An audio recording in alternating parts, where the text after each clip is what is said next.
Hello students, इस video lecture में हम नॉकआउट माइस के बारे में डिस्कशन करेंगे। नॉकआउट माइस क्या होता है और इसका प्रोडक्शन एंड सिलेक्शन किस तरह से किया जाता है, इन सब के बारे में देखेंगे। तो सबसे पहले नॉकआउट माइस क्या होता है। नॉकआउट का मतलब होता है, जैसे फॉर एग्जांपल ये एक हमारा नॉर्मल माउस में कोई भी एक जीन ए है। अब हमने क्या किया, ये हमारा जो जीन था वो एक्टिव स्टेट में था। दैट मीन्स कि ये अपना प्रोटीन की सिंथेसिस कर रहा है। हमने क्या किया, इस एक्टिव जीन को रिप्लेस कर दिया एक इनएक्टिव जीन से। यहाँ पर हम क्या कर रहे हैं, एक एक्टिव जीन को फंक्शन को हम खत्म कर रहे हैं। दैट मीन्स कि हमने एक्टिव जीन को इनएक्टिवेट कर देते हैं थ्रू द होमोलोगस रिकॉम्बिनेशन, और हमने एक्टिव की जगह पर उसको इनएक्टिव कर दिया। तो यहाँ पर हम क्या कर रहे हैं, किसी भी जीन के फंक्शन को डिसरप्ट कर रहे हैं या एक्टिव जीन को इनएक्टिव में कन्वर्ट कर रहे हैं। इस पूरी प्रोसेस को हम जो जिस मेथड का यूज करते हैं वो आपको होमोलोगस रिकॉम्बिनेशन के थ्रू करते हैं। तो यहाँ पर हमने किसी भी जीन को इनएक्टिवेट कर दिया और इस तरह से जो एनिमल्स का प्रोडक्शन होता है उसे नॉकआउट माइस बोलते हैं। तो यहाँ पर उसका डेफिनेशन लिखा हुआ है कि नॉकआउट माइस क्या होते हैं। Genetically engineered organism in which a normal gene has been replaced with a mutant allele or disrupted form of a gene। इसका मतलब क्या हुआ, आपने नॉर्मल जीन को रिप्लेस कर दिया with the disrupted form of the allele और gene through the homologous recombination. Homologous recombination क्या होता है और इसका selection of the homologous recombinant cells कैसे करते हैं, इन सब के बारे में अभी डिटेलली हम डिस्कस करेंगे। तो प्रोड्यूस फाइनल हमारा क्या कंसेप्ट रहता है कि हमें प्रोड्यूस करना होता है होमोजाइगस नॉकआउट माइस। होमोजाइगस का प्रोड्यूस, इससे पहले जो मैंने वीडियो बनाया था उसमें production of embryonic stem cells and selection of the transgenic breed के बारे में डिस्कशन किया था। तो इसमें भी हम उन सब के बारे में डिटेल में डिस्कशन करेंगे। तो these are the important steps. सबसे पहले इसको डायग्राम डायग्राम के थ्रू समझते हैं। तो हमें क्या करना होता है, सबसे पहले आपका एक फीमेल माउस से ब्लास्टोसिस्ट लेते हैं। ब्लास्टोसिस्ट से हम कलेक्शन करते हैं इनर सेल मास सेल्स को और उसको आर्टिफिशियल कल्चर मीडिया में उसमें हम अपना target gene through the homologous recombination के थ्रू इंसर्ट करवा देते हैं। आफ्टर दैट हम दूसरी फीमेल माउस से ब्लास्टोसिस्ट लेकर उसमें इस ट्रांसफेक्टेड सेल्स को इंसर्ट कर देते हैं। इसके बाद में ये जो हाइब्रिड ब्लास्टोसिस्ट होता है उसको हम ट्रांसफर कर देते हैं स्यूडो प्रेग्नेंट माउस में। एंड देन हम उनकी जर्म लाइन्स को चेक करते हैं। ऐसे माउस जिनकी जर्म लाइन में ट्रांसफेक्टेड सेल्स प्रेजेंट होती है उन्हीं का फर्दर ब्रीडिंग करवाकर हम होमोजाइगस एनिमल्स का प्रोडक्शन कर लेते हैं। अब इसमें जो इम्पोर्टेंट स्टेप आता है that is the homologous recombination. यहाँ पर हमें क्या करना है, हमने एनिमल का एक्टिव जीन को इनएक्टिव किया है through the process of homologous recombination. अभी रिकॉम्बिनेशन की प्रोसेस क्या होती है इसको डिटेल में यहाँ पर देखते हैं। तो ये हमारा एक नॉर्मल जीन था, that is the normal gene जो कि अपना फंक्शन क्या कर रहा था, परफॉर्म कर रहा था। अब हमने क्या किया, इस नॉर्मल जीन के फंक्शन को डिस्टर्ब करने के लिए हमने इस जीन के बीच में इसका एक दूसरा वर्जन दिया जिसमें हमने क्या किया, एक नियोमाइसिन रेजिस्टेंट जीन्स को इंसर्ट कर दिया। तो जब हम किसी नॉर्मल जीन में नियोमाइसिन रेजिस्टेंट या फिर एंटीबायोटिक रेजिस्टेंट जीन को इंसर्ट करते हैं तो वो क्या हो जाएगा, इस जीन का फंक्शन डिस्टर्ब हो जाएगा। दैट मीन्स की that is the inactive form of the gene.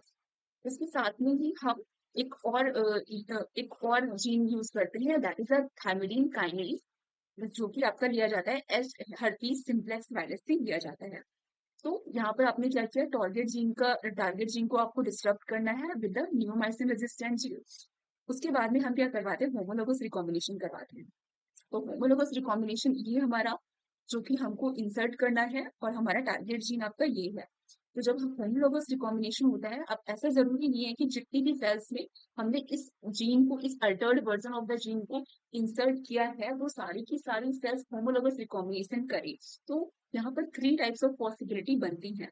एक फर्स्ट पॉसिबिलिटी क्या होती है कि आपका होमोलोगस रिकॉम्बिनेशन हो गया तो आपको जो रिकॉम्बिनेंट सेल्स मिलेंगे। फॉर एग्जाम्पल इस केस में क्या हो रहा है, होमोलोगस रिकॉम्बिनेशन हो रहा है। यहाँ पर ये Altered version of the gene है और इसने क्या कर दिया, होमोलोगस, ये नॉर्मल जीन्स के साथ में क्या कर दिया, होमोलोगस रिकॉम्बिनेशन कर दिया। उसके बाद में हमें जो फाइनल प्रोडक्ट मिलेगा, फाइनल जीन मिलेगा, वो इस तरह से अल्टर्ड जीन मिलेगा जो कि आपका किस स्टेट में होगा, ये हमारा हो गया है एक्टिव। ये इसका जो फंक्शन हो गया है वो लॉस्ट हो चुका है।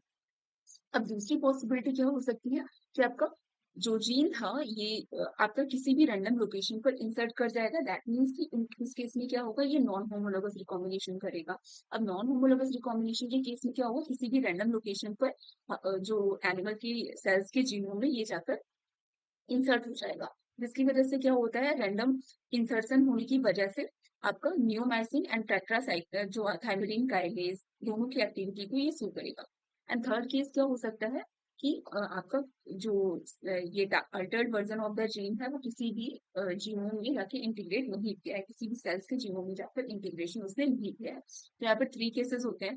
अब यहाँ पे सिलेक्शन का मतलब है कि हमने क्या किया, 2 टाइप्स ऑफ जीन्स को इंसर्ट किया है।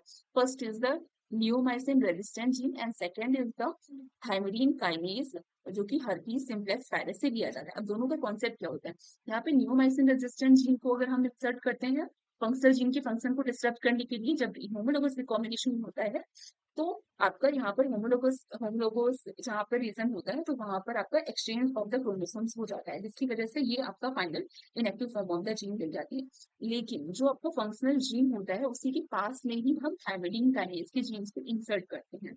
अब ये थायमिडीन काइनेज का जो जीन होता है उसका क्या इंपॉर्टेंस होता है, तो ये सेंसिटिविटी शो करता है गैंसी क्लोवेव के थ्रू। गैंसी क्लोवर एक केमिकल होता है। अब क्या होगा, इससे हमें हेल्प मिलती है for the selection of the recombinant cell. अब इस तरह के जब आपका इस तरह के होमोलोगस रिकॉम्बिनेशन होता है तब यहाँ पर जब हम अप्लाई करेंगे अपना एंटीबायोटिक नियोमाइसिन, तो ऐसी सेल्स जिनमें की हमारा जीन टारगेट जीन प्रेजेंट होगा तो वो एंटीबायोटिक के थ्रू क्या रेजिस्टेंस शो करेंगी, तो हमारी सिलेक्शन ऑफ द सेल्स हो जाएगा।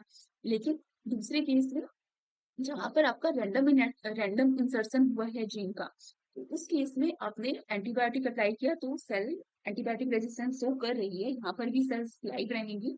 लेकिन जब आप गैंसी क्लॉवर को यूज करते हो, गैंसी क्लॉवर को यूज करने पर क्या होता है, आपका जो आपका थायमिडीन काइनेज का जीन है जो एक ऐसा प्रोडक्ट बनाता है जो कि सेंसिटिविटी शो करता है आपको अगेंस्ट द गैंसी क्लॉवर। जब आप इसमें गैंसी क्लॉवर अप्लाई करते हो तो उस तरह की सेल्स जो होती है वो आपका साइटोटॉक्सिक होता है, ये आपका इस साइटोटॉक्सिक न्यूक्लियोटाइड एनालॉग होता है।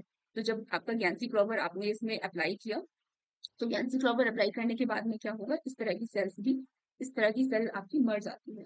तो आपको केवल क्या मिलती है, जिनके आपका नियोमाइसिन रेजिस्टेंट जीन प्रेजेंट हो, दैट मीन्स कि आपका जो एक्टिव जीन था उसका फंक्शन जो होता है वो आपका डिस्टर्ब हो चुका हो।